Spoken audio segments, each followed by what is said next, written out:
Hello and welcome. You're watching Race to Power with me, Ananya Datta. Let's start talking politics.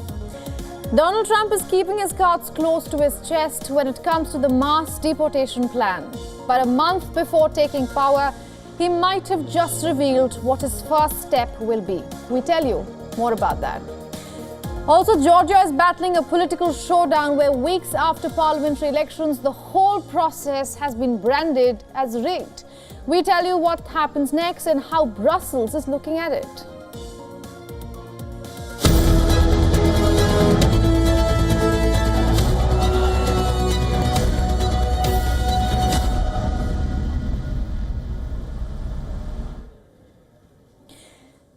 We will carry out the largest mass deportation in the history of America. We heard Donald Trump say it time and again on the campaign trail. But what does an exercise like this mean? Now that the Republicans are in control of the White House, the House, as well as the Senate, Trump can plan to execute the deportation plan. We say plan because he will still need the funds to fulfill it. We got a glimpse into what he means in a post on Truth Social. One user talked about reports of how Trump is planning a national emergency. We will then use the military to execute his mass deportation program. Now, Trump responded on it by saying true, followed by 3 exclamation marks. So here's what we know about the Trump's mass deportation plan so far. And to start off, I want to clear that Trump hasn't exactly laid out his plans. In fact, till 2 weeks back, his own border czar said that nothing has been put on paper. So whatever we know is through the campaign trail and media interviews. Immigration was a top issue in this election, and building on that issue, Trump has promised a zero-tolerance approach for the border. He has vowed to launch the largest deportation in American history, as we told you. He has also confirmed that he will be using the military, mobilize the National Guard to assist immigration and customs enforcement. He wants to recruit 10,000 Border Patrol agents and says that he will ask Congress to give all agents a 10% pay raise. Trump has also talked about invoking the Alien Enemies Act of 1798 to speed up the deportation plan. Now, this law allows the president to authorize the arrest, relocation or deportation of any male over the age of 14 who hails from a foreign enemy country. Critics say that the law is outdated and doesn't really follow the due process. Now, this plan will be heavy on the federal government, financially as well as logistically. And to top it all off, Trump has said that there is no price tag on mass deportation plan, suggesting that there is no cut budget for it. How much ever it is needed will be spent. The reality will hit the government and the new government on day one of what they can do or what they cannot. They may have plans. I don't believe that they will be easy for them to implement anything. And even if it does, they do it. You see, Trump's comments are in line with Trump's border czar, Tom Homan, a man who has been chosen to oversee the deportation plan.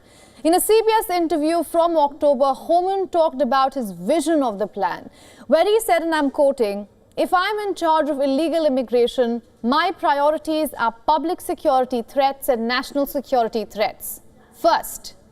The interviewer asked if others can follow, to which he said, "Absolutely, it's a crime to enter a country illegally." Protecting our border is not a Republican or Democratic issue. It is an Arizona and an American issue. And that's why I will work with anyone to secure our border. Just as I worked with this current administration to launch Task Force SAFE, I will work with the next one to deliver border security. That means more resources for the men and women standing with me today. Authorities estimate that some 11 million people are living in the United States illegally. Now, Trump's deportation plan is expected to directly impact around 20 million families. It is also important to mention here that the number of illegal encounters with migrants crossing from Mexico is about the same as in 2020, which is when Trump left the White House. But illegal encounters did peak during Joe Biden's term. That was in December 2023, last year.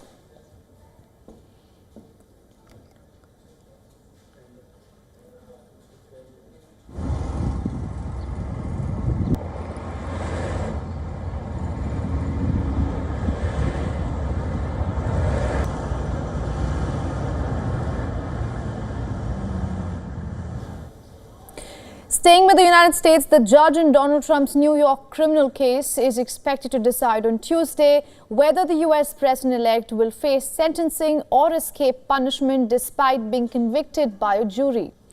Trump was convicted in May of falsifying business records to cover up a $130,000 hush money payment to an adult film star, Stormy Daniels.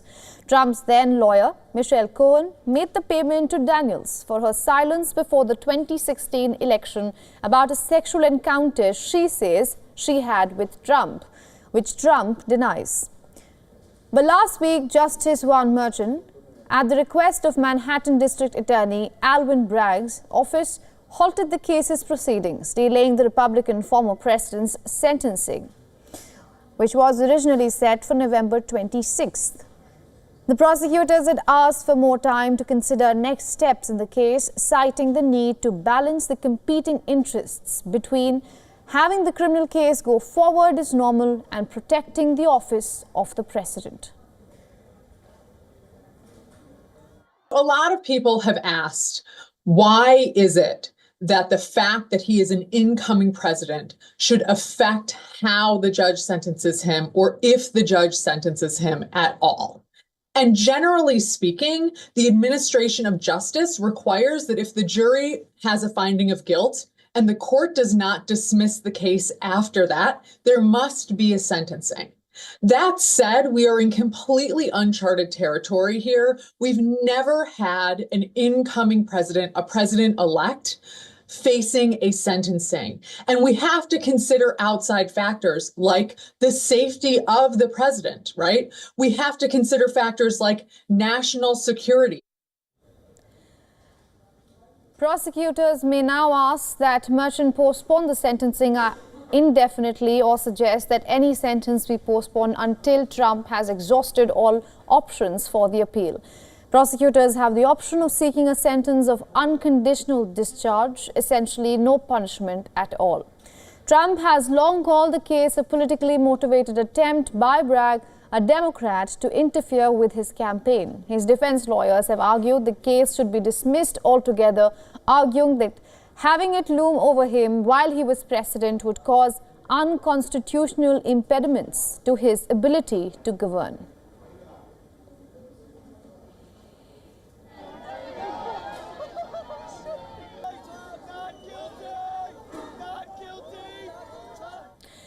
Let's talk about another big story. This one's coming from Georgia. The country is battling a political showdown. Weeks after parliamentary elections were held in the country, the ruling Georgian Dream Party had claimed victory, which the opposition repeatedly denies. Now, dozens of opposition supporters have taken to the streets again, accusing the election of being rigged. Protesters and opposition lawmakers accuse the Georgian police of using excessive force and arresting many people. They used enormous amount of forces, special forces, in order to push us out of the space. They thought that we will go home, but we are standing here, and even more people are joining us. And in the evening, I think we will be tens of thousands again, and this non-stop protest will go ahead. We have reached a stage where you cannot speak freely. But if this protest stopped in Azerbaijan, Belarus or Russia, we would simply lose this right to protest, to take to the street.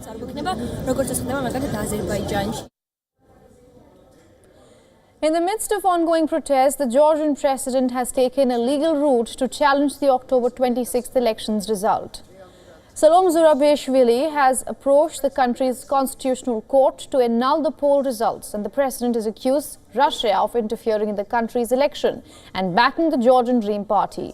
Moscow has denied the allegations. Georgia's geography and its history forms the foundation of a growing political and identity divide in the Eurasian country. Georgia was historically a part of the Soviet Union until its collapse in the year 1991. More recently, the country has taken drastic measures to step out of this shadow and then embrace a more European identity.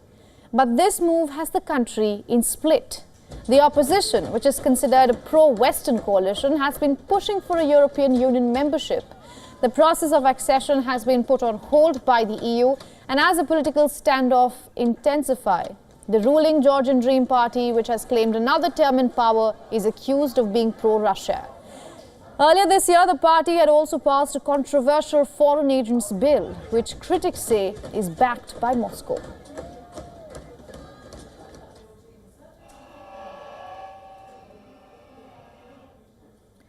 And again, as the latest, correspondent Will Denslow is joining us on this broadcast from Brussels.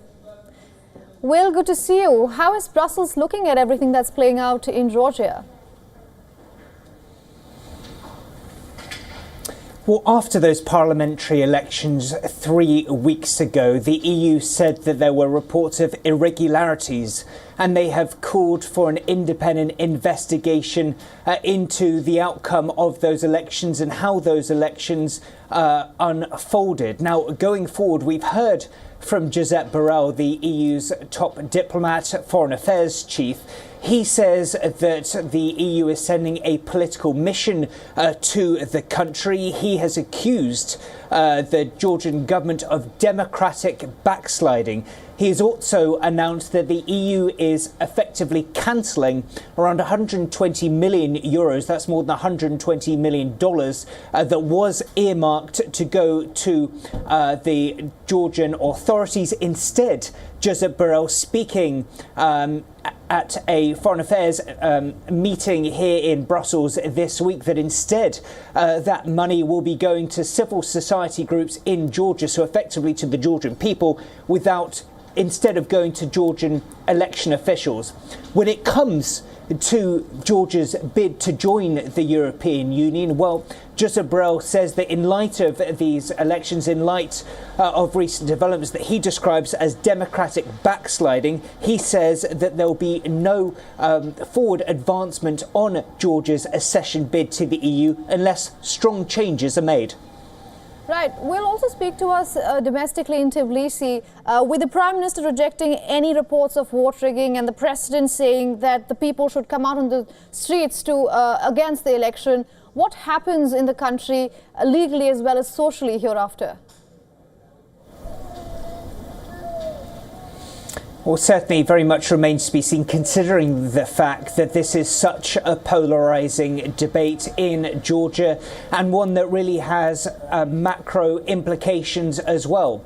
Polling suggests that the Georgian people overwhelmingly are in favour of moving closer to the EU's orbit and want to join the EU going forward, according to that polling. But of course, the ruling government very much sees its future for Georgia closer to Moscow's orbit as well. So you have this huge dichotomy in Georgia that is playing out, and really we're seeing plenty of influence as far as Russia and the EU is concerned, with Georgia somewhat caught in the middle. So we've heard the president coming out very strongly over recent months, urging people to come out and show their pro-EU credentials. But then you have the ruling Dream Party very much saying that they want to move closer to Russia as well. So we're seeing this huge division in Georgia. And as far as the EU is concerned, they have accused Russia of meddling in the recent elections. So certainly turbulent times in Georgia, especially as we're seeing this fractious relationship between Russia and the EU playing out at home in Georgia. Absolutely, Will. It does seem like that. Thank you so much for joining us on this broadcast and getting us all those updates, Will.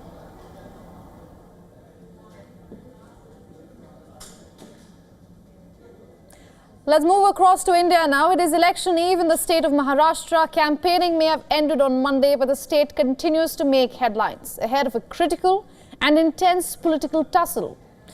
General Secretary of Maharashtra, BJP, Vinod Taure, has come under scanner after regional leaders accused him of distributing cash in exchange for votes. Political rivals have alleged that Taure carried a bag full of cash to a hotel, which party workers of the BVA later found when they stormed the premises. However, the BJP leader has denied the accusations. Issuing a clarification, rather, Taure said that he had gone to the hotel to discuss about polling process and code of conduct with their party's candidate and not distribute money.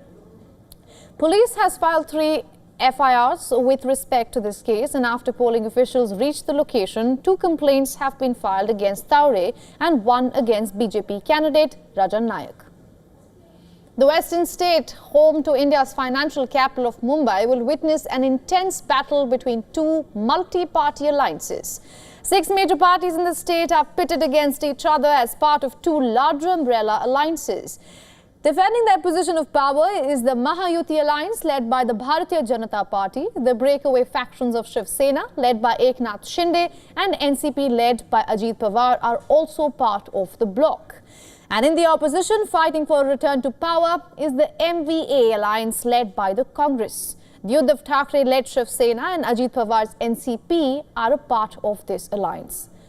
288 assembly seats are up for elections across 26 districts in Maharashtra. The state has over 90 million registered voters who will exercise their ballot in a single-phase election. More than 100,000 polling stations are being set up ahead of the November 20th elections. That's tomorrow.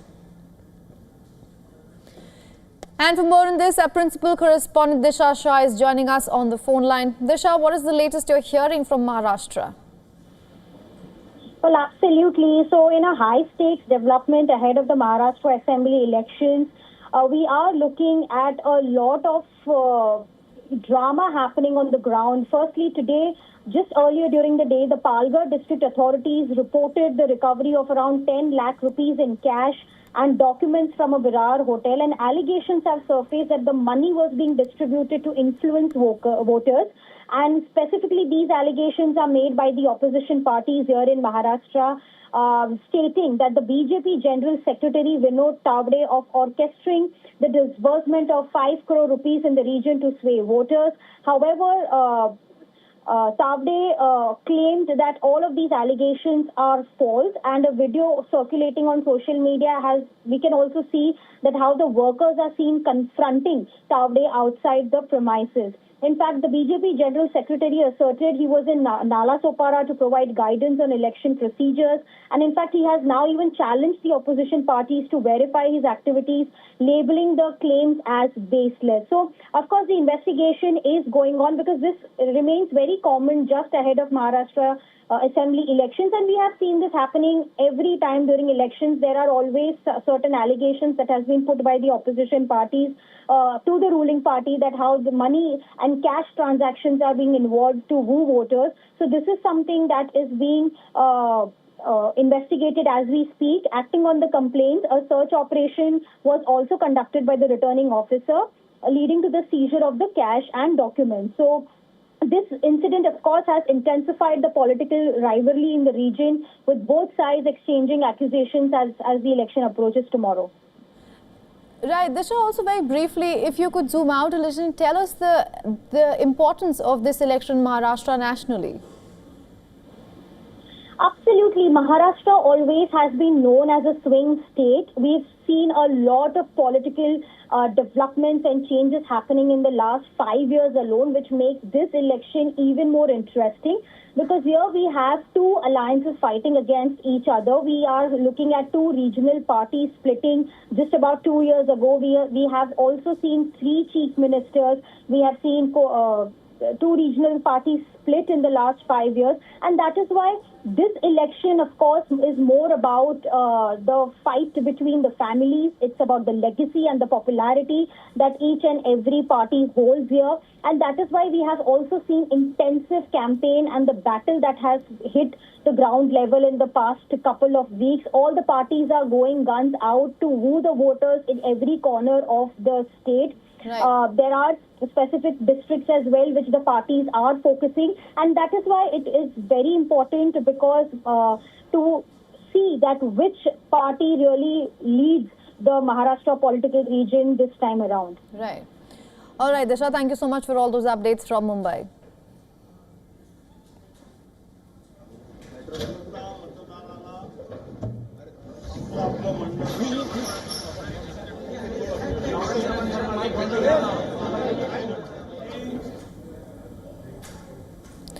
Now, an important story is coming in from Hong Kong. The court has jailed 45 defendants convicted in the city's largest trial under its sweeping national security law.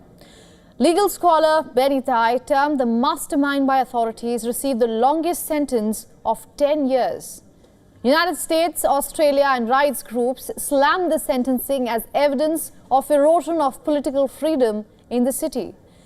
Thai's jail term is the longest yet handed out under the national security law, which was imposed by Beijing in the year 2020 to quash dissent after massive pro-democracy protests the year before. The group, which includes figures from across Hong Kong's once diverse political spectrum, was charged with subversion. They had held an informal poll in 2020 as part of a strategy to win a pro-democracy electoral majority, and the group was called HK47, as 47 people were initially charged after their arrest in January of 2021, making this case the largest by number of defendants. Apart from Benny Tai, 3 other pro-democracy politicians and an Australian citizen has been singled out as organizers. They received sentences of up to 7 years, 3 months. Activists and analysts have also reacted strongly to the sentencing.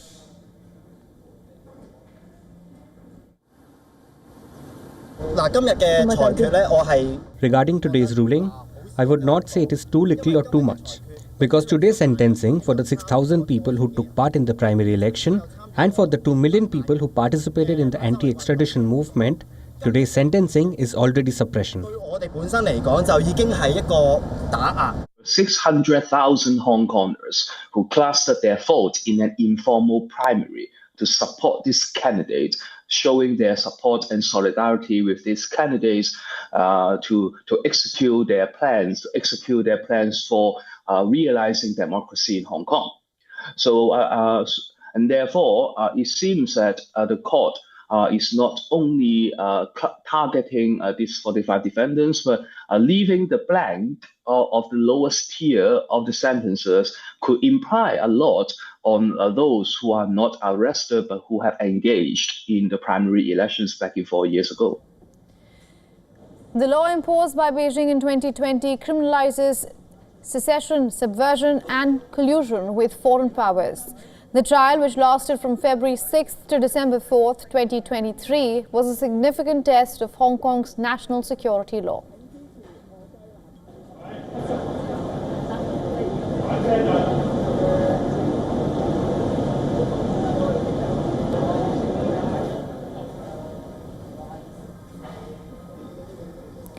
Now, tens of thousands of people are demonstrating against a conservative attempt to amend New Zealand's foundational treaty, as indigenous Maori haka chants echoed in Wellington, a harbourside city of the nation. According to the police, around 35,000 protesters thronged the streets of the city as the energetic march made its way slowly to the parliament. Bare-chested men, draped in traditional feather cloaks, were joined by horse riders waving the red, white and black Maori flag. Children also took part alongside adults, bearing full-face Maori moko tattoos and clutching ceremonial wooden weapons. The protests have become more intense throughout New Zealand after a minor party in the Conservative coalition government drafted a bill to redefine the 1840 Treaty of Waitangi. Although the bill has almost no chance of passing, its mere introduction has triggered one of New Zealand's largest protests in decades.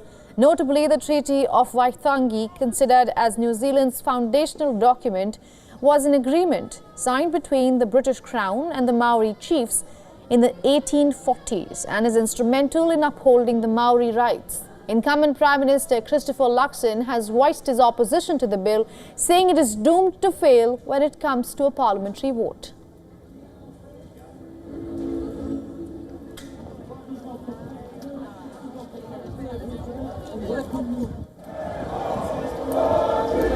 Good afternoon, everybody.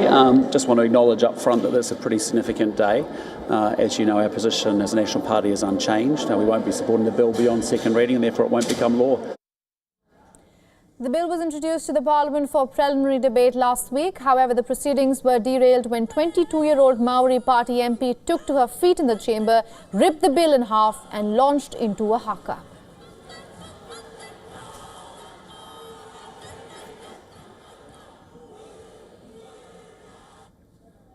And with that, we are wrapping up this edition of Race to Power. Thanks for watching with me and Anya Datta. Goodbye.